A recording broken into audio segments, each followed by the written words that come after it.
우리 하나님의 구원 계획은 우리를 완전히 새로운 존재로 변화시키는 거예요. 우리가 그리스도 안에서 새로운 피조물이 되게 하셨습니다. 예수 그리스도의 십자가를 통해서 불의한 인간을 하나님의 그 진노로부터 건져주시고 의롭다 하심으로 우리를 전혀 새로운 존재로 바꿔주셨어요. 하나님의 심판 가운데 있었던 내가 아니라 이제 하나님 앞에 의로워진 내가 된 거예요. 또한 하나님의 이 구원 계획은 이 세상을 완전히 새로운 세상으로 변화시키기를 원하십니다. 예수 그리스도를 통한 구원은 만물을 새롭게 한다 그랬어요. 불의한 인간들이 새로운 피조물이 될 뿐만 아니라 이 세상이 새하늘과 새 땅으로 변화되게 합니다. 하나님은 우리를 그리스도 안에서 새로운 피조물이 되게 하셨을 뿐만 아니라 새로운 세상으로 재창조하셨어요. 많은 사람이 예수님을 통해서 어떻게 사람들이 새롭게 되고 어떻게 새로운 세상이 도래할지를 의심합니다. 그런데 예수님을 통한 이런 새로운 변화와 구원에 대해서 알기 전에 이 세상이 어떻게 죄와 죽음으로 가득하게 되었는지를 관심 가져야 됩니다. 코로나19라고 하는 전염병은 최초로 중국에서 한 사람으로 시작했지만 그 코로나19가 공포스러웠던 것은 그 병이 한 사람으로 끝나지 않고 삽시간에 가까운 사람들에게 전염됐고 전 세계에 퍼져가지고 팬데믹이 되어버린 거예요. 우리나라 이 코로나가 왔을 때 전염병을 관리하기 위해서 역학조사라고 하는 걸 했는데 그 전염병의 원인이 무엇이고 무엇보다도 전염병을 퍼지게 한 첫사람을 찾기 위해서 힘을 썼어요. 전염병을 차단하기 위해 가지고 전염병에 걸린 사람이 누구와 접촉했는지를 확인하고 더 이상 전염병이 퍼지지 않게 그 사람들을 격리시켰습니다. 저도 2번이나 격리를 당했어요. 이 격리를 당하면서 보냈지만 결국 우리나라 국민의 대부분이 코로나 한 번 이상 앓게 되었습니다. 그리고 수많은 생명들을 잃게 되었어요. 오늘 본문 말씀에서 사도 바울은 이 땅의 죄와 사망을 퍼뜨린 처음 한 사람을 소개하고 있습니다. 그 한 사람이 누구입니까? 아담이에요. 여기서 말하는 사망은 육신적인 사망이 아니라 영적인 병, 죄로 인한 사망을 말합니다.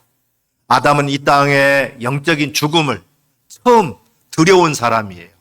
그래서 아담 이후의 사람들은 죄 가운데 영적으로 사망에 이르게 되었어요. 바울은 아담과 반대되는 사람으로 또 예수 그리스도를 소개하고 있습니다. 예수님은 아담이 퍼뜨린 이 죄로 인해서 사람들이 죽어갈 때 그 죄의 병을 치유하고 생명을 가져오신 분이에요. 한 사람이 별거 아닌 것처럼 여기지만 인류에게 죄의 병으로 시작해서 사망에 이르게 한 것도 이 한 사람에 의해서 시작된 거고 또 한 사람을 살리는 일도 한 사람으로부터 시작된 거기 때문에 우리 각자가 얼마나 대단한 존재인지를 알아야 됩니다. 저는 처음으로 우리 집에서 제가 예수를 믿었지만 지금은 저희 가족들이 다 예수 믿게 됐어요. 이 한 사람이 중요해요. 오늘 말씀을 통해서 그 대단한 두 분을 소개하고 우리는 어떤 사람의 삶을 살아갈 건지 한번 말씀드리려고 합니다. 먼저 오늘날 사람들이 육신적으로 더욱 건강해졌고 수명도 길어졌어. 하지만 영적으로는 죄의 병에 시달리고 있습니다. 죄처럼 고약한 병이 없어요. 왜냐하면 그 병을 고치지 않으면 거룩한 하나님과 함께 할 수 없어서 하나님이 안 계신 지옥으로 영원히 격리되기 때문에 그렇습니다. 사도 바울은 이러한 고약한 죄의 병이 한 사람 곧 아담으로 인해 가지고 이 세상에 들어왔다고 말하고 있어요. 오늘 본문 12절에 보면 그러므로 한 사람으로 인해서 죄가 세상에 들어오고 또 죄로 인해서 죽음이 들어온 것 같이 모든 사람이 죄를 지었으므로 죽음이 모든 사람에게 이르렀습니다 그랬어요. 하나님께서 따먹지 말라고 하는 선악과를 먹음으로 이 세상에 죄가 들어왔어요. 그리고 이 땅에 들어온 죄의 병은 그 뒤에 태어난 자손들에게도 퍼졌어요.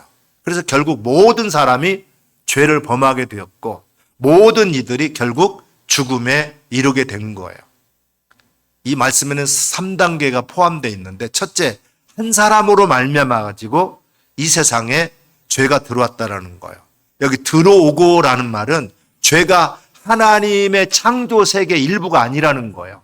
죄는 외부에서 들어온 것입니다. 죄는 하나님이 창조할 때는 없었어요. 죄는 하나님의 창조 시작이 아니었어요. 하나님의 형상대로 지음받은 인간에게 하나님이 원하시는 것은 배반이 없는 기계적인 그런 상태의 인간을 원하는 게 아니에요. 배반할 가능성이 있지만 인격적인 찬양과 경배와 영광을 통해서 하나님께 나오는 인간을 원하셨던 겁니다.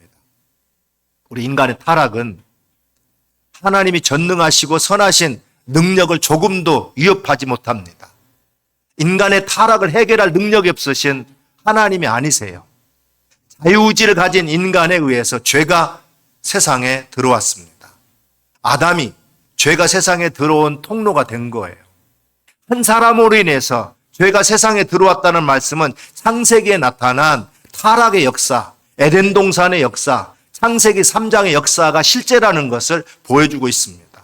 우리 인간의 타락은 단순한 실수가 아니에요. 어쩔 수 없는 일도 아닙니다. 매우 의도적인 불순종이었던 거예요. 그들의 인격적인 판단, 결심, 과정이 있는 그런 불순종이었어요. 타락의 순서대로 말하면 하가 먼저지만 아담이 두 번째지만 여기서 한 사람을 아담이라고 말씀한 것은 누가 타락의 책임이 있고 대표성을 가지고 있느냐를 의미합니다. 모든 인류의 대표성은 아담에게 있어요. 지음받은 순서의 책임을 의미하는 것입니다. 둘째로 죄로 말미암아서 사망이 세상에 들어왔어요. 죄가 세상에 사망으로 들어오도록 하는 문이 된 것입니다. 죽음은 이 죄를 따라서 들어왔어요. 이 세상 가운데 죽음은 최고의 법이고 권력이 되었습니다. 모든 사람이 결국 죽음에 굴복하게 되었어요. 모든 사람이 아담과 하와 이후에 세상에 태어나기 전부터 죽음이 존재하고 왕노릇하게 되었습니다. 육체적인 죽음과 영적인 죽음이 있어요. 아담과 하와가 불순종한 즉시 죽은 게 아니에요. 900년대까지 살았습니다. 그러나 영적으로 이미 그들은 죽었어요. 하나님이 영적인 죽음과 육체의 죽음을 분리한 이유는 우리에게 구원의 계시를 주시고 타락한 인간을 완전히 버리지 않으신다고 하는 것을 우리에게 보여주시기 위한 거였어요. 죽음으로부터 회복되고 구원의 길을 하나님이 우리에게 알려주시기 위해서 그랬던 거죠. 세 번째로 모든 사람이 죄를 지었으므로 사망이 모든 사람에게 이르렀다 그랬어요. 한 사람으로 말미암아 죄가 세상에 들어왔고 그 죄로 말미암아서 죽음이 세상에 들어왔고 이와 같이 모든 사람이 죄를 범하기 때문에 사망 또한 모든 사람에게 이르게 되었다는 거예요. 아담이 죄를 지었을 때 모든 사람이 아담 안에 죄를 지은 죄인이 되었습니다. 아담의 죄는 곧 우리의 죄고 아담 안에서 우리는 태어나는 순간부터 죄인이 된 거예요. 하나님 앞에서 거짓말했던 아담 안에 있던 죄의 DNA가 모든 인간에게 전염된 상태로 되어서 태어난 거예요. 아담의 죄가 결국 우리의 죄입니다. 하나님이 아담을 창조하시고 아담에게 주신 명령은 아담을 통해서 태어날 모든 인간에게 주신 명령이었습니다. 아담에게 주신 모든 약속은 후손들과 함께 맺은 것이기 때문에 아담이 하나님의 언약을 깨뜨린 것은 또 모든 후손이 깨뜨린 것과 같은 거였어요. 우리는 아담 안에서 죄인이 되었을 뿐만 아니라 아담이 범한 죄의 대표성이 우리에게도 동일하게 영향을 미치고 있다는 거예요. 죄의 전가입니다.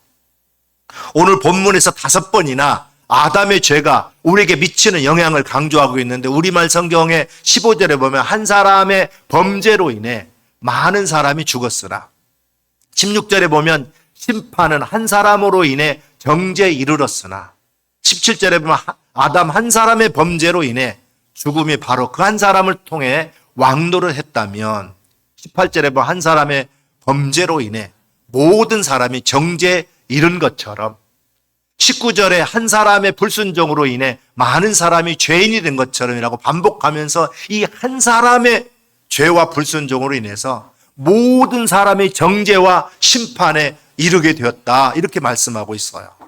아담이 한 사람의 죄와 불순종으로 모든 사람이 죄인이 되었다라는 것은 우리의 죄에 대한 책임을 부정하는 것이 절대 아니에요. 우리는 아담 안에서 죄인으로 태어나고 스스로 죄를 범하는 죄인이 된 거예요. 가장 중요한 것은 우리 죄의 근본은 인류 조상의 한 사건, 한 불순종, 한 범죄에 의존한다라는 거예요. 아담 이후에 우리 인간은 죄를 지어서 죄인이 된 것이 아니에요. 죄인이기 때문에 그냥 죄를 짓는 것이 되었습니다. 그 어떤 전염병보다도 무서운 것이 죄의 병입니다. 그런데 죄의 병이 무서운 것은 그 병의 심각성을 알지 못하고 있어요. 육신의 전염병은 안 걸리려고 여러분들이 마스크도 쓰고 격리도 하고 그러면서 열심히 했는데 영적인 병에 대해서는 우리가 무감각합니다. 창세기 6장 5절에서 6절에 보면 여호와께서 사람의 죄악이 세상에 가득함과 그의 마음으로 생각하는 모든 계획이 항상 악할 뿐임을 보시고 땅 위에 사람 지으심을 한탄하사 마음에 근심하시고 그랬어요. 하나님은 죄악 가운데 있는 사람들을 보면서 근심했다 그랬어요. 영어 성경에 보면 고통스러웠다라고 번역하고 있습니다. 그렇게 죄 가운데 살면서 영적인 죽음에 이르게 된 거예요. 근데 정작 죄의 병에 있는 사람들은 고통스러워하지 않아요. 그 병을 고치려고도 하지 않아요. 하나님 없이 자신들이 원하는 대로 지금까지 살았으니까 얼마나 신나고 좋았겠어요. 결국 자신들의 죄의 심각성을 알지 못하던 그들에게 하나님은 홍수를 보내셨습니다. 그래서 그들은 그 죄로 인해서 세상에서 다 멸망당하고 그 영혼도 죽음에 이르게 되었어요. 죄의 병은 고약하지만 죄를 짓는 사람들 중에는 그 심각성을 깨닫지 못하는 사람들이 너무나 많다는 거예요. 도리어 세상적으로 성공하고 풍요하게 살아간다고 자축하면서 기뻐하지만 하나님 없이 살아가는 인생은 하나님이 없는 영원한 사망, 지옥에 빠질 수밖에 없습니다. 결국 아담은 이 세상의 죄의 병을 가지고 온 첫사람으로 불명예스럽게 이렇게 소개되고 있어요. 근데 사도 바울은 아담과 정반대인 사람, 예수 그리스도를 또 오늘 본문에서 소개하고 있습니다. 오늘 본문엔 또 다른 한 분의 역사적인 사건을 통해서 모든 사람에게 미친 영향력을 기록하고 있어요. 15절 후반부에 보게 되면 한 사람 예수 그리스도의 은혜로 인하여 주어진 선물은 더욱 많은 사람에게 넘쳤습니다 그랬어요. 17절 후반절에도 보게 되면 한 분 예수 그리스도로 인해서 생명 안에서 왕노릇 할 것입니다 그랬어요. 18절 후반부에도 보면 한 분의 의로운 행동으로 인해 모든 사람이 의롭다는 인정을 받아 생명에 이르렀습니다 그랬고 19절 후반부에도 보면 한 분의 순종으로 인해서 많은 사람이 의인이 될 것입니다라고 기록하고 있어요. 이 한 사람 아담의 불순종으로 인해서 일어난 죄와 죽음과 심판의 결과와 또 다른 한 사람 예수 그리스도에게 순종함으로 인해서 우리에게 주어진 의와 생명의 선물을 이렇게 대조하고 있는 걸 볼 수 있어요. 오늘 본문 15절 16절에 보면 그러나 하나님이 그리스도를 통해 주신 은사는 아담의 범죄와 같지 않습니다. 한 사람의 범죄로 인해서 많은 사람이 죽었으나 하나님과 한 사람 예수 그리스도의 은혜로 인해 주어지는 선물은 더욱 많은 사람에게 넘쳤습니다. 또한 이 선물은 범죄한 한 사람으로 인해서 생긴 결과와 같지 않습니다. 심판 한 사람으로 인해 정죄에 이르렀으나 하나님이 그리스도를 통해서 주신 은사는 많은 범죄로 인해서 의롭다심에 이르게 됩니다 그랬어요. 아담 한 사람으로 인해 가지고 죄와 사망이 세상에 들어와서 모든 사람이 죄인이 되었고 한 분 그리스도의 순종과 의로 인해서 모든 사람이 의롭다함을 받아서 생명에 이르게 되었어요. 아담은 하나님의 형상대로 지음받았습니다. 근데 예수님은 하나님 형상 그 자체예요. 아담은 종의 역할을 거부했지만 하나님이신 그리스도는 오히려 종의 자세를 취했습니다. 아담은 하나님처럼 되기를 추구함으로 범죄했지만 그리스도는 하나님의 본체 그대로였지만 인간의 모습으로 이 땅에 오셨어요. 아담은 자신을 높였으나 그리스도는 자신을 낮추셨습니다. 아담은 죽기까지 불순종했지만 그리스도는 죽기까지 순종하셨어요. 아담으로 인해서 모든 사람이 정죄와 심판을 받게 되었습니다. 그리스도를 통해서 모든 사람이 의롭다 우리가 인정함을 받게 되었습니다. 죽음이 왕노릇하는 통로가 된 아담과는 달리 그리스도인은 의인들이 생명 안에서 왕노릇하는 통로가 되신 줄 믿습니다. 예수 그리스도는 아담의 범죄가 가져온 결과를 완전히 뒤집는 결과를 가져오는 의의 한 사람이 된 거예요. 이런 의미에서 아담은 오실자의 모형입니다. 예수님에게 또 다른 별명은 둘째 아담이라고 고린도전서에서 사도 바울이 표현하고 있어요.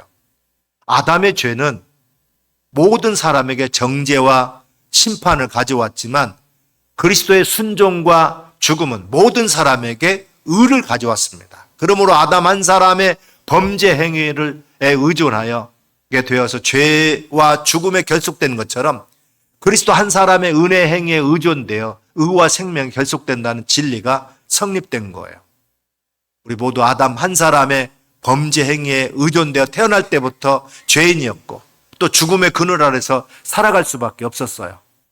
모든 사람이 사망의 그림자 속에 살고 결국 죽음을 두려워할 수밖에 없었습니다. 그러나 이제는 예수 그리스도의 은혜의 행위에 의존되어 의롭게 될 뿐만 아니라 생명과 결속되어 있기 때문에 이제 주 안에서 우리가 살게 됩니다. 아담 안에서 우리의 현실은 죽음이지만 그리스도 안에서 현실은 삶입니다. 고린도전서 15장 22절에 아담 안에서 모든 사람이 죽은 것 같이 그리스도 안에서 모든 사람이 삶을 얻으리라 그랬어요. 여러분, 죄와 죽음이 이 세상을 지배하고 있습니다. 그러나 새로운 세상을 지배하는 것은 그리스도인의 의와 생명이에요. 새로운 세상이라고 말할 수 있으려고 하면 죽음이 지배하지 않아야 됩니다. 새로운 세상이라고 하려면 죄가 해결되고 죽음이 해결돼야 돼요. 죽음은 죄가 가져온 거고 죄는 인간의 문을 연 것입니다. 그러므로 죄의 문제를 해결하려고 하면 인간이 새로워져야 되고 죄를 이길 수 있어야 돼요. 죽음을 이기는 생명의 능력이 오늘 우리에게 있어야 됩니다. 하나님은 죽음을 이긴 생명을 통해서 우리를 생명의 왕노릇하는 세상으로 이끌고 계세요. 이 세상에는 죽음을 이긴 생명이 없습니다. 그래서 예수님이 오신 거예요. 이 세상에는 죽음을 이기는 생명이 존재하지 않습니다. 에녹이 죽음을 보지 않고 하늘로 들림을 받았지만 죽음을 이긴 생명은 아니에요. 나사로처럼 잠시 죽었다가 소생한 사람은 있지만 다시 그는 죽었어요. 그러므로 죽음을 이긴 생명은 인간의 생명 가운데는 존재하지 않아요. 그러나 영원한 생명이신 예수 그리스도는 하늘의 영광을 버리고 인간의 형체를 입어 죽기까지 낮아지심으로 십자가에 죽으셨습니다. 그 죽음으로 우리의 모든 죄를 해결하시고 오늘 우리에게 생명을 주시기 위해서 죽음을 이기시고 부활하신 줄 믿습니다. 죽음에서 부활하신 생명을 우리에게 선물로 주시기 위해서 예수님이 이 땅에 오셨어요. 그래야 새로운 피조물이 되고 새로운 세상이 되기 때문에 그렇습니다. 그래서 부활하신 그리스도의 생명이 우리에게 죽음을 이기는 생명으로 전달된 거예요. 우리가 예수님을 믿을 때 성령님은 죽음을 이기는 생명을 전달해 주는 배달자 역할을 하십니다. 성령님이 예수님을 믿는 모든 자를 의롭다 하시고 의롭다는 자들에게 죽음을 이긴 생명을 배달해 주셨어요. 그러므로 우리는 영원한 의와 생명이 통치하는 왕노릇하는 세상에 살아갈 수 있게 된 것입니다. 아담의 몸에서 그리스도의 몸으로 인류의 이야기를 요약하면 아담 한 사람으로 인해서 세상에 어떤 일이 일어났는가와 그리스도 한 사람을 통해서 어떤 일이 일어났고 또 어떤 일이 일어날 것인가예요. 인류의 인구가 80억이라고 하는데요. 그러나 하나님이 보시기에 인류는 두 사람입니다. 아담과 그리스도예요. 아담에 속한 사람과 그리스도에게 속한 사람만 있을 뿐이에요. 청교도 신학자 토마스 귀디는 하나님의 면전에는 두 사람만 있다. 아담과 예수 그리스도다. 그리고 이 두 사람은 다른 모든 사람들을 그들의 허리끈에 매달고 있다 그랬어요. 여러분, 두 종류의 공동체가 있습니다. 아담 안에서 죄와 죽음이 왕노릇하는 공동체가 있고, 그리스도 안에서 의와 생명이 왕노릇하는 공동체가 있어요. 우리 예수를 믿는다고 하는 것은 아담의 몸에서 그리스도의 몸으로 이렇게 옮겨진 거예요. 우리 소속이 바뀐 겁니다. 우리가 예수님을 믿는다라는 것은 새로운 공동체의 일원이 되었다라는 거예요. 우리 예수님께서 그랬어요. 천국이 가까웠으니 회개하라. 이 말 회개하라는 말은 이제 죽음이 다스리는, 마귀가 다스리는 세상 속에 살았다면 이제는 그리스도에게 다스리는, 생명이 다스리는 그 세계로 이사오라는 뜻이에요. 또 이사 갔다라는 뜻이 회개라는 뜻입니다. 완전히 우리 삶이 이제 통치자가 바뀌게 된 거예요. 방향이 바뀌게 된 거예요. 영원한 세상, 새하늘과 새 땅에 합당하게 된 것입니다. 죄와 죽음에 속한 아담의 몸으로는 결코 이 세상에 들어갈 수 없어요. 하나님은 예수 그리스도를 머리로 한 새로운 인류 공동체를 만드셨습니다. 그들이 바로 예수 그리스도를 통해서 의롭게 된 자들이고 예수 그리스도의 부활의 생명을 덧입은 자들인 줄 믿습니다. 믿음으로 의롭게 된 자들이 죄와 이제 죽음에 통치하는 세상에서 예수 그리스도의 은혜가 통치하는 세상으로 옮겨진 거예요. 여러분과 함께 꼭 기억하고 싶은 문장이 있습니다. 은혜는 언제나 주지만 죄는 언제나 빼앗는다는 거예요. 죄가 세상에 들어왔을 때 아담과 하와의 관계를 빼앗아 버리고 그 가족 간의 축복을 빼앗아 버렸습니다. 하나님과 누릴 수 있는 기쁨을 빼앗아 버렸고 평화를 빼앗아 버렸어요. 죄와 죽음은 수없이 많은 것을 빼앗아 가고 있습니다. 그러나 은혜는 언제나 줍니다. 회복시켜 줍니다. 첫째 아담이 빼앗은 하나님의 질서를 둘째 아담으로 오신 예수 그리스도가 다시 주셨습니다. 죄가 파괴한 것을 보상해 주는 수준이 아닙니다. 아담 한 사람의 범죄로 인해 죽음이 바로 그 한 사람을 통해 왕노를 했다면 은혜와 의의 선물을 넘치도록 받은 사람들은 한 번 예수 그리스도로 인해서 생명 안에서 왕노릇 할 것이다 그랬어요. 율법은 범죄를 더하게 하려고 들어왔습니다. 그러나 죄가 더한 곳에 은혜가 더욱 넘쳤다고 오늘 본문 17절 20절에 말씀하고 있는데 하나님의 은혜는 죄가 가져간 것을 정확하게 보상하는 것이 아닙니다. 더욱 넘치게 한다고 그랬어요. 죄가 없을 때 아담과 하와가 하나님과 누렸던 관계보다 은혜 받은 자들이 더 깊이 하나님을 깊이 알고 하나님을 더 찬양하고 더 감사하고 사랑하게 됩니다.